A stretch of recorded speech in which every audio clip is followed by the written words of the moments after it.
ಆತ್ಮೀಯ ಸ್ನೇಹಿತರೆ, ತಮಗೆಲ್ಲರಿಗೂ ಮಾಸ್ಟಡಿ ಅಕಾಡೆಮಿ ಚಾನಲ್ಗೆ ಸ್ವಾಗತ. ಈ ಒಂದು ವಿಡಿಯೋದಲ್ಲಿ ಕರ್ನಾಟಕ ಟಿ GPSTR PSTRಗೆ ಸಂಬಂಧಪಟ್ಟಂತೆ ನಾವು ಭಾಷೆಯ ಅರ್ಥ ಮತ್ತು ವ್ಯಾಖ್ಯೆಗೆ ಸಂಬಂಧಪಟ್ಟಂಥ ಒಂದು ಮಾಹಿತಿಯನ್ನು ಈ ಒಂದು ವಿಡಿಯೋದಲ್ಲಿ ನೋಡ್ತಾ ಹೋಗೋಣ. ಈ ಒಂದು ವಿಡಿಯೋ ತಮಗೆ ಇಷ್ಟ ಆದರೆ ತಪ್ಪದೆ ಈ ವಿಡಿಯೋ ಮುಂದೆ ಲೈಕ್ ಮಾಡಿ ಹಾಗೆ ಶೇರ್ ಮಾಡಿ.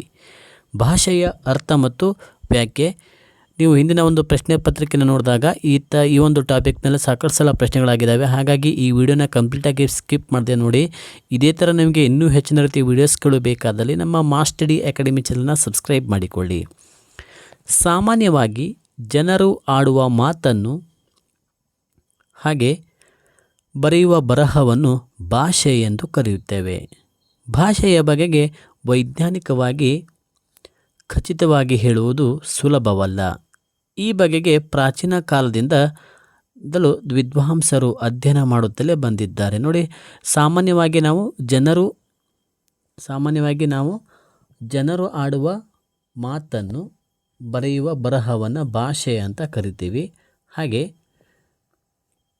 ಭಾಷೆ ಸ್ವೀಕೃತ ಸಂಕೇತಗಳ ಒಂದು ವ್ಯವಸ್ಥೆ ಆಗಿದೆ. ಭಾಷೆಯು ಒಂದು ಸ್ವೀಕೃತ ಸಂಕೇತಗಳ ಒಂದು ವ್ಯವಸ್ಥೆ ಆಗಿರುವಂಥದ್ದು. ಹಾಗೆ ಭಾವನೆಗಳನ್ನು, ಅನಿಸಿಕೆಗಳನ್ನು ಮತ್ತೊಬ್ಬನಿಗೆ ತಿಳಿಸುವ ಸಾಧನವೇ ಭಾಷೆ. ನೋಡಿ, ಭಾಷೆಯು ಭಾವನೆಗಳನ್ನು, ಅನಿಸಿಕೆಗಳನ್ನು ಮತ್ತೊಬ್ಬನಿಗೆ ತಿಳಿಸುವಂಥ ಒಂದು ಸಾಧನವೇ ಭಾಷೆ ಆಗಿದೆ.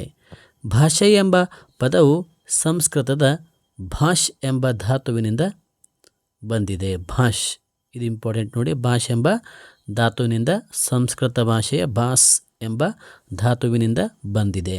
ಹಾಗೆ ಭಾಸ್ ಎಂಬ ಶಬ್ದ ಮಾತನಾಡು ಎಂಬ ಅರ್ಥವನ್ನು ಕೊಡುವಂಥದ್ದು. ಭಾಷೆಯನ್ನು ಮೂರ್ತ ಹಾಗೂ ಅಮೂರ್ತ ಎಂದು ವರ್ಗೀಕರಿಸಬಹುದು. ಭಾಷೆಯ ಮೂರ್ತ ರೂಪವೇ ಬರವಣಿಗೆಯಾಗಿದೆ. ಕೇಳ್ತಾರೆ, ಭಾಷೆಯ ಮೂರ್ತ ರೂಪ ಯಾವುದು ಅಂತ ಕೇಳಿದಾಗ ಬರವಣಿಗೆ. ನೋಟ್ ಮಾಡಿ ಇಟ್ಕೊಳ್ಳಿ. ಭಾಷೆಯ ಮೂರ್ತ ರೂಪವೇ ಬರವಣಿಗೆ. ಭಾಷೆಯ ಅಮೂರ್ತ ರೂಪವೇ ಮಾತು ಅಥವಾ ನುಡಿಯ. ಅಂದರೆ ಭಾಷೆಯ ಮೂರ್ತ ರೂಪ ಬರವಣಿಗೆ ಅಂತಂದ್ರೆ ನಾವು ಲಿಖಿತವಾಗಿ ಬರೆಯುವಂಥದ್ದು. ಹಾಗೆ ಅಮೂರ್ತ ಅಂತಂದರೆ ಕಾಣಿಸ್ದೇ ಇರುವಂಥದ್ದು, ಹೌದಾ? ಹಾಗಾಗಿ ಅದು ಏನಾಗುತ್ತೆ, ಮಾತು ಅಥವಾ ನುಡಿ ಅಂತ ಆಗತ್ತೆ. ನೆಕ್ಸ್ಟ್ ನೋಡಿ, ಲ್ಯಾಂಗ್ವೇಜ್. ಇಂಗ್ಲೀಷ್ ಅಂದರೆ ಎಂಬ ಪದವು ಲ್ಯಾಟಿನ್ ಭಾಷೆಯ ಲಿಂಗ್ವಾ ಎಂಬ ಪದದಿಂದ ಬಂದಿದೆ. ಲಿಂಗ್ವಾ, ಲ್ಯಾಂಗ್ವೇಜ್ ಎಂಬ ಪದವು ಇಂಗ್ಲೀಷ್ನ ಲ್ಯಾಂಗ್ವೇಜ್ ಎಂಬ ಪದವು ಲಿಂಗ್ವಾ ಎನ್ನುವಂಥ ಪದದಿಂದ ಬಂದಿದೆ. ಹಾಗಾದರೆ ಈ ಲಿಂಗ್ವಾ ಅಂತಂದರೆ ಟಂಗ್, ಅಂದರೆ ನಾಲಿಗೆಯಿಂದ ಬರುವಂತಹದ್ದೇ ಭಾಷೆ ಅಂತೇಳಿ ಹೇಳಲಾಗ್ತದೆ. ಹಾಗೆ ಮನಸ್ಸಿನ ಭಾವನೆಗಳನ್ನು ಮತ್ತು ಆಲೋಚನೆಗಳನ್ನು ನಾಲಿಗೆಯ ಮೂಲಕ ಉಚ್ಚರಿಸಲ್ಪಡುವ ತಾಗಿ ಹೊರಬಂದಾಗ ಭಾಷೆಯಾಗುತ್ತದೆ. ಇದನ್ನ ಹೇಳ್ತಾರೆ. ನೆಕ್ಸ್ಟ್ ನೋಡಿ, ಹಾಗೆ ಭಾಷೆಯನ್ನು ಕುರಿತು ಮೊದಲು ಶಾಸ್ತ್ರೀಯವಾಗಿ ಅಧ್ಯಯನ ಮಾಡಿದ ದಾರ್ಶನಿಕ ಯಾರು ಅಂತ ಕೇಳಿದಾಗ ಪ್ಲೇಟೋ ಅಂತ ನಿಮಗೆ ಗೊತ್ತಿರಬೇಕು ವಿದ್ಯಾರ್ಥಿಗಳೇ. ಹಾಗೆ ಸ್ನೇಹಿತರೆ, ಇದು ಯಾವುದು? ಪ್ಲೇಟೋ ಅಂತ. ಭಾಷೆಯನ್ನು ಕುರಿತು ಮೊದಲು ಶಾಸ್ತ್ರೀಯವಾಗಿ ಅಧ್ಯಯನ ಮಾಡಿದಂಥ ದಾರ್ಶನಿಕ ಕೇಳಿದಾಗ ಪ್ಲೇಟೋ. ಹಾಗೆ ಪ್ಲೇಟೋ ಅವರ ಪ್ರಕಾರ ಒಂದು ವ್ಯಾಖ್ಯಾನ ಹೇಳ್ತಾರೆ ನೋಡಿ. ಇದು ಸಹ ಸಾಕಷ್ಟು ಸಲ TT ಹಾಗೆ GPSTR ಎಕ್ಸಾಮ್ಸ್ಗಳಲ್ಲಿ ಈ ಒಂದು ವ್ಯಾಖ್ಯಾನ ಕೇಳಿದ್ದಾರೆ ನೋಡಿ. ಪ್ಲೇಟೋ ಅವರ ಪ್ರಕಾರ ಧ್ವನಿ ಸಂಕೇತಗಳಿಂದ ಮನುಷ್ಯನ ವಿಚಾರಗಳನ್ನು ಅಭಿವ್ಯಕ್ತಿಗೊಳಿಸುವ ಸಾಧನವೇ ಭಾಷೆ.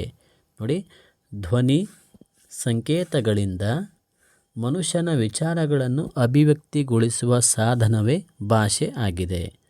ಹಾಗೆ ಭಾಷೆಯ ವ್ಯಾಖ್ಯಾನ ನೋಡ್ತಾ ಹೋದರೆ FT ವುಡ್ ಇವರ ಪ್ರಕಾರ ಭಾಷೆಯು ಪ್ರಾಥಮಿಕವಾಗಿ ಮೌಖಿಕ ಕ್ರಿಯೆ ನಂತರ ಲಿಖಿತ ರೂಪಗಳು ಮೂಡಿಬಂದಿವೆ. ಭಾಷೆಯು ಪ್ರಾಥಮಿಕವಾಗಿ ಮೌಖಿಕ ಕ್ರಿಯೆ ನಂತರ ಲಿಖಿತ ರೂಪಗಳು ಮೂಡಿಬಂದಿವೆ ಅಂತ ಹೇಳ್ತದೆ. ಹಾಗೆ ಶಾಸ್ತ್ರದ ಪಾರಿಭಾಷಿಕ ನಿಘಂಟಿನ ಪ್ರಕಾರ ಬರೆಹ ಅಥವಾ ಮಾತಿನ ಸಂಕೇತಗಳ ಮೂಲಕ ಭಾವನೆ, ಸುದ್ದಿ, ಮನೋಭಾವಗಳನ್ನು ತಿಳಿಸಲು ಅಥವಾ ಅರಿತುಕೊಳ್ಳಲು ಬಳಸುವ ಸಾಧನ ಅಥವಾ ಸಂಕೇತಗಳ ಪದ್ಧತಿ ಭಾಷೆ ಆಗಿರುವಂಥದ್ದು. ನೆಕ್ಸ್ಟ್ ನೋಡಿ, ಇಸ್ಲರ್ ಇವರ ಪ್ರಕಾರ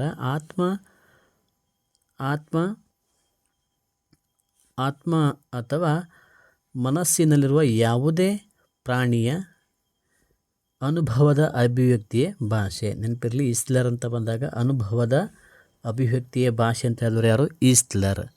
ಓಕೆ, ನೆಕ್ಸ್ಟ್ ನೋಡಿ, ಹಮಾನಾಯಕ್ ಇವರ ಪ್ರಕಾರ ಭಾಷೆ ಸಿದ್ಧವಾಗಿಲ್ಲ ಎಂದರೆ ಭಾಷೆಯನ್ನು ಬಳಸುವ ಜನರು ಸಿದ್ಧರಾಗಿಲ್ಲ ಎಂದು ಅರ್ಥ. ನೋಡಿ, ಕ್ರೋಲಿಜ್ ಇವರ ಪ್ರಕಾರ ಮಾತೃಭಾಷೆ ವ್ಯಕ್ತಿಯ ಹೃದಯ ಭಾಷೆ ಆಗಿದೆ. ಹಾಗೆ ರವೀಂದ್ರನಾಥ್ ಟ್ಯಾಗೋರ್ ಇವರ ಪ್ರಕಾರ ಭಾಷೆ ಅಂತಂದರೆ ಭಾರತವಲ್ಲದೆ ಬೇರಾವ ದೇಶದಲ್ಲೂ ವಿದ್ಯಾರ್ಥಿಯ ಭಾಷೆಗೂ ಶಿಕ್ಷಣದ ಭಾಷೆಗೂ ಈ ಬಗೆಯ ಅಂತರವಿಲ್ಲ. ಇದನ್ನು ಹೇಳಿದವರು ರವೀಂದ್ರನಾಥ್ ಟ್ಯಾಗೋರ್. ಹಾಗೆ EH ಸ್ಟುಡೆವಾಂಟ್ ಇವರ ಪ್ರಕಾರ ಒಂದು ಸಮಾಜದ ಸದಸ್ಯರು ಪರಸ್ಪರ ವ್ಯವಹಾರಕ್ಕಾಗಿ ಬಳಸುವ ಧ್ವನಿ ಸಂಕೇತಗಳ ಒಂದು ವ್ಯವಸ್ಥೆ ಆಗಿರುವಂಥದ್ದು ಯಾವುದು ಹೇಳಿ? ಭಾಷೆ ಆಗಿರುವಂಥದ್ದು. ಹಾಗೆ ನೆಕ್ಸ್ಟ್ ನೋಡಿ, ಬ್ಲ್ಯಾಕ್ ಮತ್ತು ಟ್ರಿಗರ್ ಅವರ ಪ್ರಕಾರ ಒಂದು ಸಮಾಜದ ಸಂಪರ್ಕಕ್ಕಾಗಿ ಇರುವ ಯಾದೃಚ್ಛಿಕ ಮೌಖಿಕ ಧ್ವನಿ ಸಂಕೇತಗಳ ವ್ಯವಸ್ಥೆಯೇ ಭಾಷೆ. ನೋಡಿ, ಬ್ಲ್ಯಾಕ್ ಮತ್ತು ಟ್ರಿಗರ್ ಇವರ ಪ್ರಕಾರ ಒಂದು ಸಮಾಜದ ಸಂಪರ್ಕಕ್ಕಾಗಿ ಇರುವ ಯಾದೃಚ್ಛಿಕ ಮೌಖಿಕ ಧ್ವನಿ ಸಂಕೇತಗಳ ವ್ಯವಸ್ಥೆಯೇ ಭಾಷೆ ಆಗಿರುವಂಥದ್ದು. ಹಾಗೆ ವೆನ್ರಿಚ್ ಇವರ ಪ್ರಕಾರ ಭಾಷೆ ಎಂಬುದು ಒಂದು ಬಗೆಯ ಸಂಕೇತ. ಈ ಸಂಕೇತಗಳ ಮುಖಾಂತರ ಮಾನವನು ವಿಚಾರಗಳನ್ನು ವಿನಿಮಯ ಮಾಡಿಕೊಳ್ಳುವುದೇ ಭಾಷೆ ಆಗಿದೆ.